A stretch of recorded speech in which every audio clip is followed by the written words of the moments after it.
The rain poured mercilessly over the bustling streets of Manhattan, drenching everything in sight, when Ethan Miller, one of the most influential CEOs on the East Coast, stopped in the middle of the sidewalk and broke down. At 43, with a net worth in the billions, he was supposed to be untouchable. Yet here he stood, soaked to the bone, overcome with grief. For a son he hadn't seen in a year. Through the blur of rain and tears, a small figure approached. It was a barefoot black girl, no more than 10, her dress torn and clinging to her thin frame. In her hands was a piece of stale bread, likely her only meal of the day. "Sir, are you crying because you're hungry too?" she asked softly, holding out half of her bread. The innocence in her voice cut through Ethan's pain like nothing else had. For a fleeting moment, the richest man in the city was being comforted by someone who clearly had nowhere to sleep that night. "No, little one. It's not hunger," he managed to say. "Then it's longing," she replied with a surprising wisdom. "My grandma used to say there are only two kinds of tears, the ones from hunger and the ones from missing someone." Those words pierced Ethan's guarded heart. Her name was Hope, and in that single exchange, a strange bond formed between them, one born from loss, yet strengthened by kindness.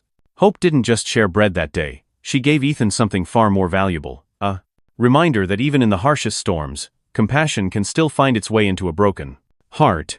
Hope had always known that life was fragile, but she never imagined it could shatter in a single evening.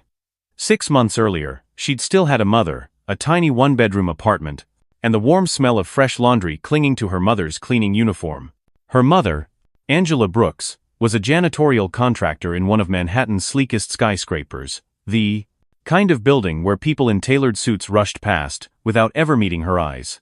Angela took the job seriously, priding herself on leaving each space spotless. That night had started like any other. Hope had been sitting at the small kitchen table, sketching on a scrap of paper while her mother got ready for the night shift. Angela had worn her neat navy uniform, her curly hair pulled back in a tight bun. "I'll be back by morning, baby," she had promised. "Don't forget, there's soup in the fridge." But something about that night stayed etched in Hope's mind. Angela had mentioned that a very elegant lady on one of the top floors had been unusually kind to her lately. She was older, with perfectly coiffed silver hair, expensive glasses, and a way of speaking that made every sentence sound like a lecture. She always smelled faintly of some foreign perfume, flowery yet sharp. That evening, the woman had stopped Angela in the hallway, pressed a grumbling small box of chocolates into her hands, and said they were imported and special. Angela had told Hope about it over the phone during her short break, laughing softly at the Fording life. Unexpected gesture. But she also said something strange, that the chocolates had tasted a little bitter, almost metallic. Less than an hour later, her words on the phone began to slur her sentences disjointed. The next morning, Angela didn't come home. Hope waited the entire day, peering out the window every time a bus passed. By nightfall, worry had tightened into fear. She went downstairs to ask the neighbor if they had seen her mother, only to learn that 2 men in dark suits had taken Angela away the previous night, saying she needed medical attention. They didn't say which hospital. They didn't leave a card. They didn't come back. That was the day Hope's childhood ended. At first, a child welfare officer came. She spoke in a rushed, detached tone, explaining that, since Angela had no immediate family nearby, Hope would be placed in a city shelter until a more permanent arrangement could be found. Hope went along quietly, carrying a small backpack with her sketchbook, a photo of her and her mom, and a pair of worn sneakers. The shelter was nothing like the warm apartment she'd left. It was crowded, loud, and tense. Children fought over blankets. The staff seemed tired, impatient, more like prison guards than caretakers. Hope quickly learned that you had to protect your things, and yourself, every minute. She saw older kids bullying younger ones, food being stolen, and more than one fight breaking out in the hallways. After just 3 nights, she made up her mind. She wasn't staying there. That night, while the staff was distracted breaking up an argument, Hope slipped out through the side door, clutching her backpack to her chest. The cold air hit her like a slap, but the freedom was worth it. She didn't have a plan, only the determination to survive and keep looking for her mother. The next 6 months were a blur of alleyways, overpasses, and the occasional kindness of strangers. Hope learned to navigate the city in a way most adults couldn't. She knew which subway stations stayed open all night, which dumpsters outside bakeries still held fresh bread, and which corners were dangerous after dark. She memorized routes that kept her out of sight of patrolling officers who might drag her back to the shelter. Some nights she found refuge under a bridge, where the concrete overhead kept the rain off. Other nights, she tucked herself into the corner of an all-night laundromat, pretending to wait for someone. Hunger became a constant ache, but she learned to stretch a single roll or piece of fruit for as long as possible. Through it all, she clung to the thought of Angela. Her mother was out there somewhere. Hope was certain of it. She didn't believe the elegant lady's chocolates were an innocent gift. Angela had once told her, "People in power will do cruel things when they think no one's watching." Hope suspected that her mother had seen or heard something she shouldn't have. Something dangerous. And the lady with the silver hair. She had to be involved. Still, suspicion didn't fill her stomach, and it didn't keep her warm. On the streets, trust was a luxury. Adults who offered help often wanted something in return. She learned to keep her head down, speak little, and always have an escape route in mind. There were moments of humanity, a deli owner slipping her a bagel at closing time, an old woman pressing $1 into her palm without a word, another homeless kid sharing an orange. But those moments were rare, and they made her guard her heart even more, afraid. That kindness was a trick. As weeks turned into months, her clothes became thinner, her shoes wore down to the soles, and the shadows under her eyes deepened. But there was a resilience in her that even the streets couldn't break. She had her mother's sharp mind and quiet strength. And she had promised herself one thing: she would never stop searching. That promise was what kept her going on the coldest nights. It was what made her turn over every odd memory of Angela's last day, T.S., the bitter taste of the chocolate, the way the elegant woman's eyes had lingered too long, the sudden appearance of men in suits. Somewhere in those fragments was the truth. And if she could just survive long enough, Hope believed she'd find it. She didn't know that the person who would change everything, the person who might finally help her uncover the mystery, was only a chance encounter away. But fate has a way of bringing the most unlikely people together in the most unlikely moments. And for a child who had lost almost everything, that moment was coming sooner than she could have imagined.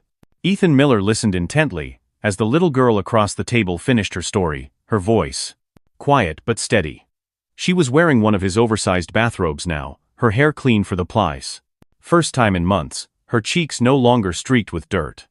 The transformation was striking, not because she suddenly looked like a different child, but because the exhaustion on her face had softened just enough for her sharp, watchful eyes to come into focus. "What was your mother's full name?" Ethan asked gently. "Angela Brooks," she replied without hesitation. But everyone called her Angie. The name hit Ethan like a jolt. He had seen it somewhere, recently.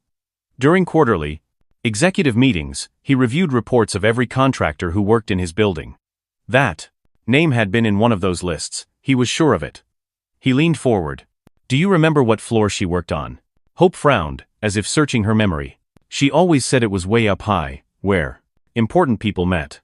She said sometimes she could hear things through the doors, meetings she wasn't supposed to know about. Ethan's stomach tightened. "Did she ever tell you which number floor?" Hope nodded slowly. 42. The number confirmed his worst suspicion. The 42nd floor of Miller Capital Tower was no ordinary workspace. It was the executive conference level, restricted access. Only a handful of people could enter without clearance. Ethan himself, his chief operating officer, CFO, human resources director, and his vice president of strategic development, Eleanor Wexler. The image of the elegant lady from Hope's story suddenly sharpened in Ethan's mind. Silver hair pulled into a tight bun. Designer glasses that looked like they'd cost more than a month's rent in Midtown. A faint perfume that lingered long after she left a room. And, most telling of all, that condescending tone she used with women in support roles, a habit he had long noticed but foolishly ignored.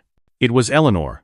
Ethan had known her for 15 years, ever since the early days when Miller Capital was just a small fintech startup fighting for survival. Eleanor had been his mentor, the one who taught him how to navigate the cutthroat world of corporate finance. She had connections he didn't, the political instincts to win over investors, and the ruthless decisiveness he sometimes lacked. Together, they'd built an empire. But if Hope's story was true, Eleanor wasn't just ruthless. She was dangerous. Ethan kept his expression calm, hiding the storm building inside him. "Hope, did your mother ever mention names?" Of anyone she overheard in those meetings? The girl hesitated, chewing her lip. She never said full names. But once she told me there were men with accents. Russian, maybe? And there was someone called Martinez. She said they talked about money, but not in a normal way. Like hiding it. The chill running through Ethan's spine was unmistakable now. He had been in enough international negotiations to know the implications. Offshore accounts. Laundered funds. Shell companies. Hope, he asked carefully, this woman who gave your mom the chocolates, do you think she's the same person who works in my company? Hope's eyes, clear and steady, met his. Yes, I think so. Ethan sat back, taking a slow breath. His mind was already shifting gears from shock to calculation. If Eleanor had been holding secret meetings on the 42nd floor, using this company's secure space to broker illegal deals, and Angela had overheard. There was motive, a very strong one. He didn't have proof yet, but he knew where to start. Ethan excused himself and stepped into the next room, dialing a private number. Rebecca, he said when his head of corporate security picked up. I need a list of every contracted cleaning staff from the last 2 years. Filter for black women, 25 to 40 years old. And Rebecca, this stays between us. Rebecca's voice was calm, but there was an edge of curiosity. Understood. Is this related to the rumors about the VP's recent push to restructure the board? Possibly, Ethan replied, glancing toward the kitchen where Hope sat, swinging her legs. Under the table. Send it as soon as possible. By the time he returned, Hope was sipping hot cocoa, both hands wrapped around the mug. She looked smaller now, almost swallowed by the luxury of his penthouse kitchen. But her gaze was alert, measuring him, just as he was measuring her. Why are you helping me? She asked bluntly. Ethan didn't answer with corporate politeness. Because you shared your bread with me when you thought I was hungry. Because no child should be left alone on the streets. And because I think someone hurt your mother, and I want to find out who. Hope studied him for a long moment before nodding once. Okay. But if you try anything weird, I'll scream and run. A faint smile tugged at Ethan's mouth. Fair enough. Half an hour later, his phone chimed with Rebecca's encrypted file. He opened it, scanning the list until his eyes froze on one name. Angela Brooks. Termination date, the same day. Hope said her mother vanished. Reason given. Breach of confidentiality protocol. It was too neat. Too precise. And paired with Hope's account, it was damning. Angela had been scheduled for cleaning duties in the executive conference room every Tuesday and Thursday, exactly the days Eleanor often hosted private strategy meetings with outside contacts.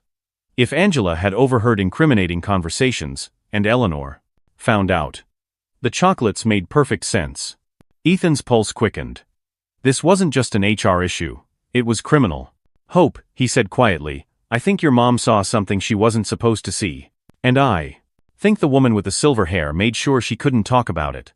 The girl didn't flinch. Then you're going to stop her, right? Ethan looked into those fierce, unblinking eyes, and knew he couldn't afford to fail. Yes.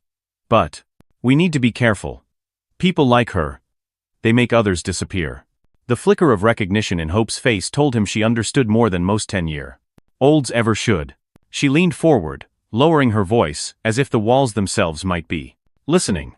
My mom once told me, powerful people do bad things when they think nobody's watching. Ethan felt a grim smile forming. Then it's time to make sure someone is watching.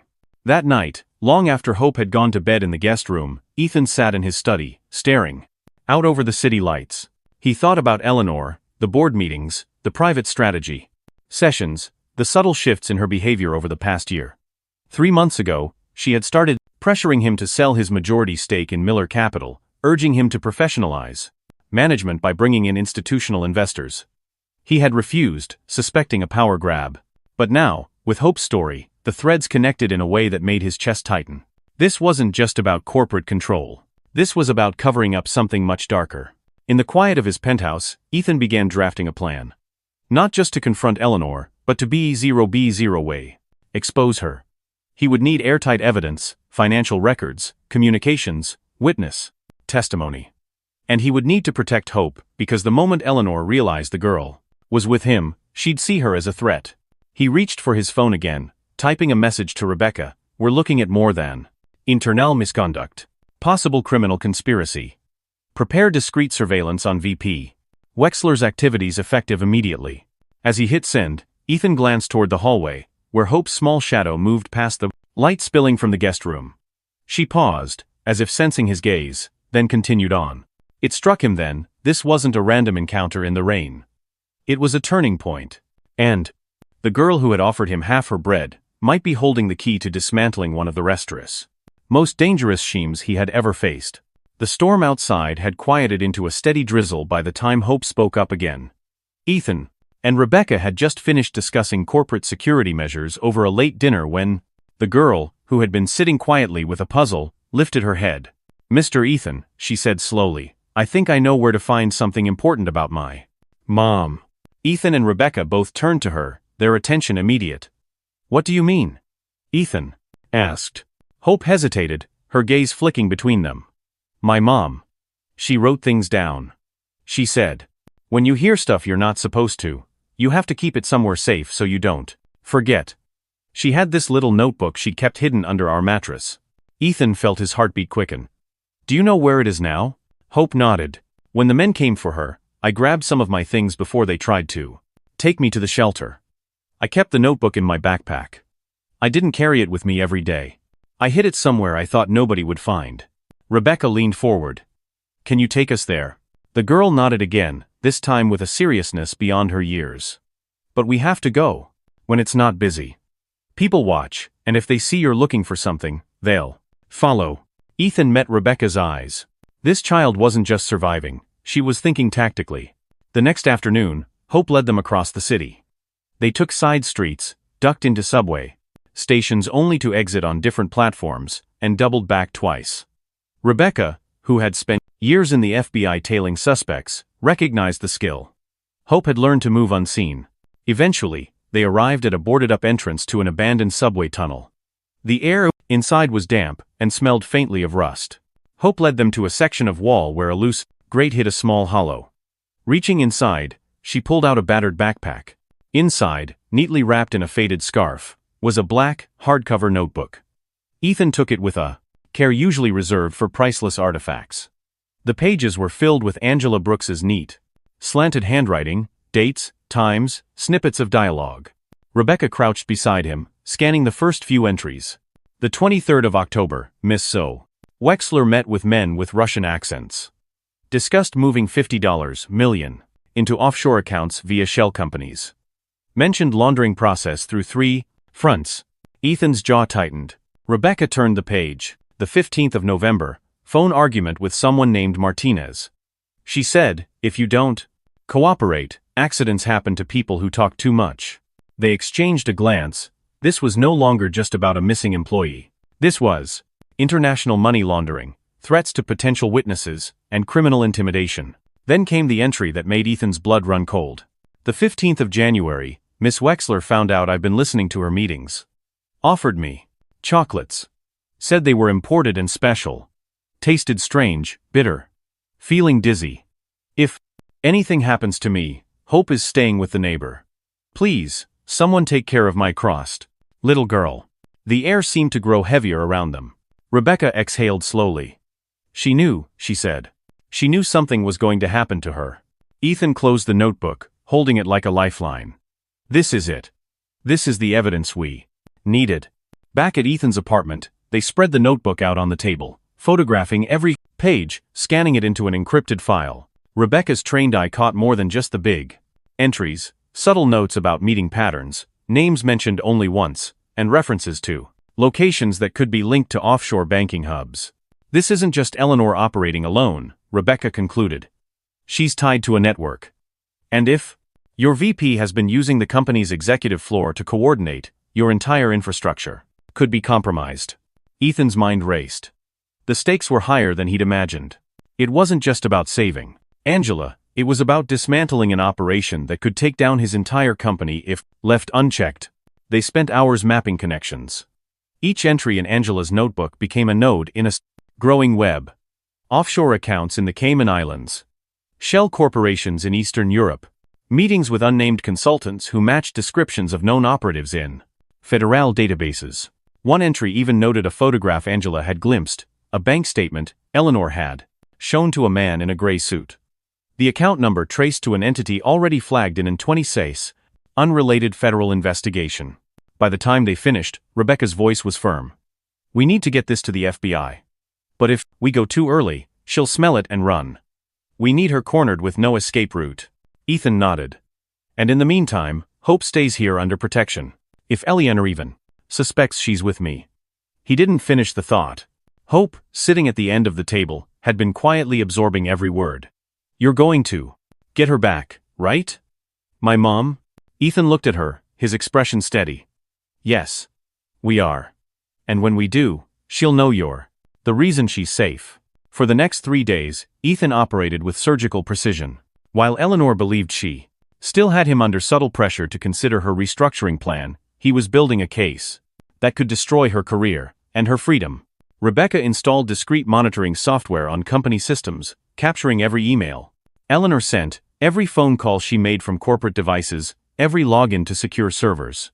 Within 48 hours, they intercepted a string of communications confirming ongoing contact with offshore facilitators. Meanwhile, Thomas Blake, Ethan's longtime legal counsel, was brought into the loop. After reviewing the evidence, his assessment was blunt. This is a criminal conspiracy involving fraud, money laundering, and attempted murder. When we move, we need federal law enforcement and a full legal team in place. No leaks. Ethan agreed. 2 more days. Then we hit her where she can't recover, in front of the board, with law enforcement in the room. Those 2 days were tense. Eleanor, growing impatient, sent Ethan an email dripping with veiled threats. It would be unfortunate if certain irregularities came to light before our international investors arrive. Ethan read it with cold detachment. Soon, she would learn the difference between leverage and a noose. On the final night before the planned confrontation, Hope lingered in the doorway of Ethan's study. "Mr. Ethan?" He looked up from the files. "When you catch her, will I still be able to stay here? I mean, even after my mom comes back?" The question hit him harder than any threat Eleanor could make. He set the papers aside. "Hope, if you want to stay, I'd be honored to have you here. Not as a guest, as family." For the first time since he'd met her, her guard dropped completely, replaced by a small, genuine smile. "Okay. I'd like that." The next morning, Ethan stood at the window, watching the city wake below. In just a few hours, the boardroom would become the stage for Eleanor Wexler's downfall. Angela Brooks's words, preserved in that little notebook, would be read aloud in front of witnesses and federal agents. And for the first time in months, there was no uncertainty in his mind. This wasn't just about vengeance. It was about justice, for Angela, for Hope, and for every voice Eleanor had tried to silence. The city skyline outside Ethan Miller's penthouse shimmered in the early morning light, but he hardly noticed. His desk was buried under a neat yet intimidating spread of documents, hard drives, and encrypted devices. The black notebook from Angela Brooks lay at the center, the catalyst for everything he was about to set in motion. Rebecca, his head of corporate security, and a former FBI agent, stood by the window, reviewing a list of access logs. "Every email Eleanor Wexler has sent in the past 2 weeks is mirrored to our secure server," she said. "We've got recordings of her calls from corporate phones, and I've installed tracking protocols on her laptop. The moment she tries to move anything, files, money, or herself, we'll know." Ethan gave a single nod. "And the board? They're still in the dark." "She thinks she has them in her pocket," Rebecca replied. "Which works in our favor. If she's not suspicious, she'll keep moving like normal." Normal for Eleanor, Ethan thought, meant carefully orchestrated deceit. She'd spent years cultivating an image of refinement and loyalty, all while quietly carving out her own empire in the shadows of his company. But now, for the first time, she was being watched without knowing it. Thomas Blake, Ethan's attorney, and one of the most respected litigators in Manhattan, entered down with a heavy leather case. "I've spoken with the FBI's Financial Crimes Division," he began, setting the case on the desk. "They're interested, very interested. But they want this airtight. No gaps. No questions about chain of custody for the evidence. When we bring this forward, we can't just make a splash. We need to end her career and lock her away in one move." Ethan leaned back in his chair. "That's exactly what we're going to do." Over the next 3 days, the apartment turned into a war room. Ethan spent long hours reviewing the material from Angela's notebook alongside Rebecca's new surveillance data. They built a timeline: TS, meetings on the 42nd floor, the arrival of certain high-profile visitors, matching bank transactions, offshore wire transfers, and Eleanor's encrypted communications with contacts overseas. One recorded call stood out. Eleanor's clipped voice could be heard telling someone, "The account in the Caymans is clean. Move it before the quarter ends. And remember, accidents happen to people who forget our arrangement." It wasn't just incriminating, it was damning. Thomas examined the recordings with the same precision he used in court. This, combined with Angela's notes, establishes motive, method, and opportunity. And if we can tie her to Angela's disappearance. He trailed off, but they all knew what that would mean. Attempted murder charges, on top of financial crimes and conspiracy. Any word on Angela's location? Ethan asked Rebecca. "Working on it," she said. If Eleanor followed her usual pattern, Angela's somewhere she can be kept sedated and out of sight. "I've got a short list of private clinics and facilities she's used before under shell company ownership." Ethan's jaw tightened. "Find her. I don't care what it takes." Meanwhile, Eleanor was becoming increasingly impatient. She sent Ethan another of her artfully veiled threats. "Our investors are watching closely. It would be a shame if leadership missteps were exposed at the wrong moment." Ethan read the email without a flicker of emotion. He had already decided that the wrong moment for him was going to be the perfect moment for her downfall. Thomas began assembling the legal package that would accompany the FBI's intervention. Every document was cross-referenced with timestamps, digital footprints, and corroborating testimony. "When we present this at the board meeting, we'll have federal agents standing by. The moment she denies it, we'll play the recordings. She'll incriminate herself without realizing it." Ethan's plan was as much psychological as it was legal. He knew Eleanor's arrogance was her weakness. She would walk into the boardroom certain she was untouchable. That overconfidence would make her sloppy in her defense, and every word would be her undoing. Hope, sensing the weight of what was happening, kept mostly to herself during those days. But one evening, she wandered into the study where Ethan and Thomas were working. "Mr. Ethan," she asked softly, "when you're done stopping her, can we find my mom right after?" Ethan set down his pen and looked her in the eyes. "Yes. The moment this is over, we go for her. That's a promise." On the eve of the board meeting, the final pieces fell into place. Rebecca confirmed that Angela was being held at a private psychiatric facility in New Jersey, registered under an alias. The FBI had already arranged for a recovery team to be ready once the meeting concluded. Ethan stood at the window that night, watching the lights of the city ripple across the East River. Tomorrow, Eleanor Wexler would walk into the Miller Capital boardroom, expecting to take everything from him.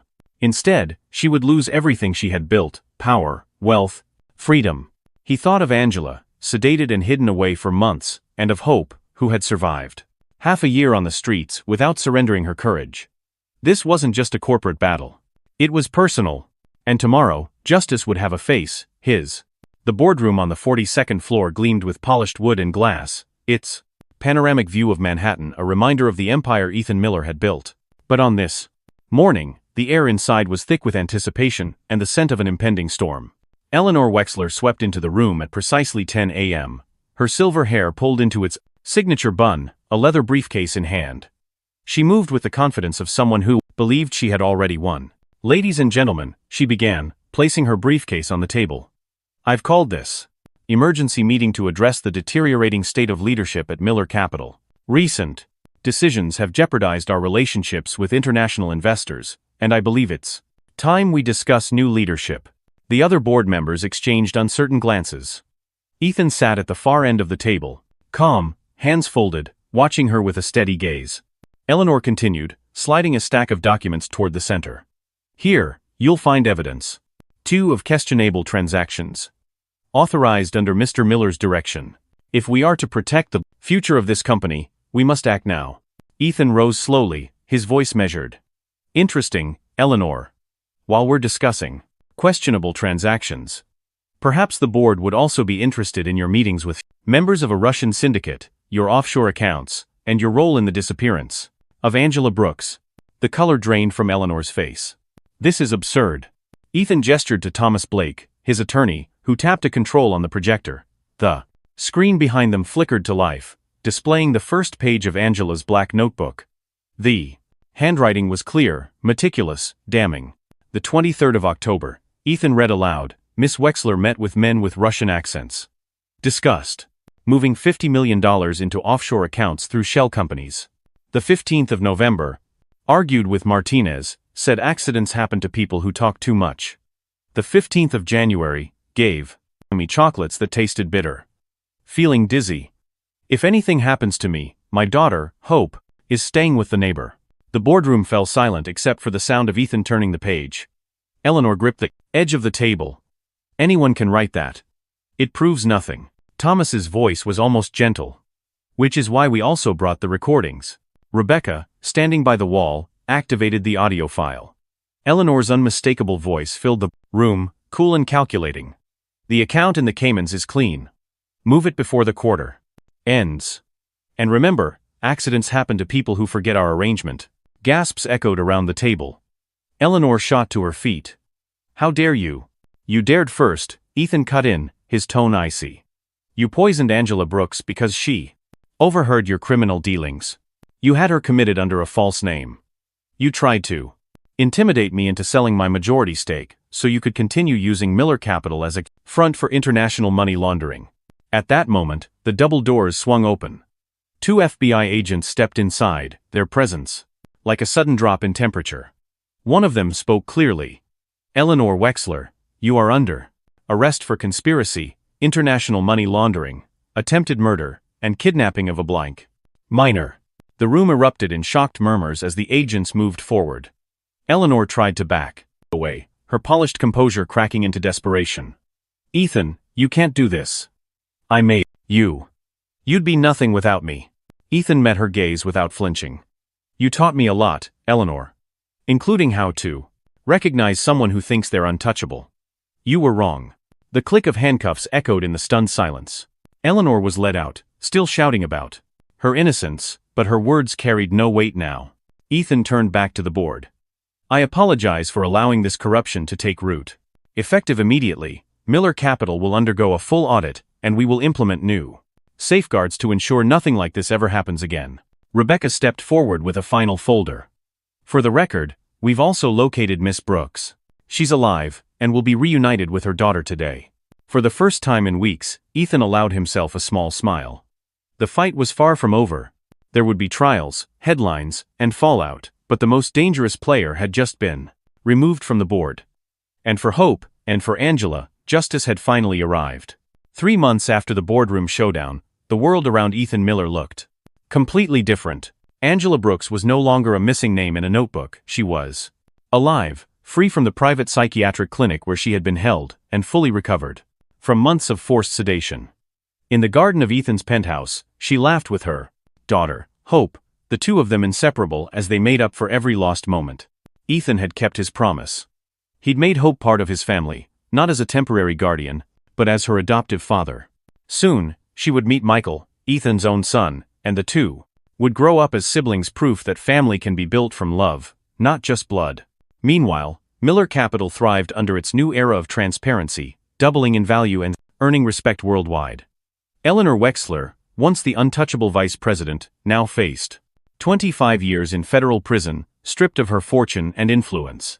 But the real victory wasn't Eleanor's downfall, it was the life Ethan, Angela, and Hope were building together. It was the laughter returning to a home that had once been empty, and the knowledge that justice, when paired with compassion, can create something stronger than revenge. True triumph is not in destroying your enemies, it's in protecting the innocent and building something so good, so lasting, that cruelty can never touch it again. If this story touched you, leave a comment sharing your thoughts, and don't forget to like and subscribe for more powerful stories that prove love and justice can change everything.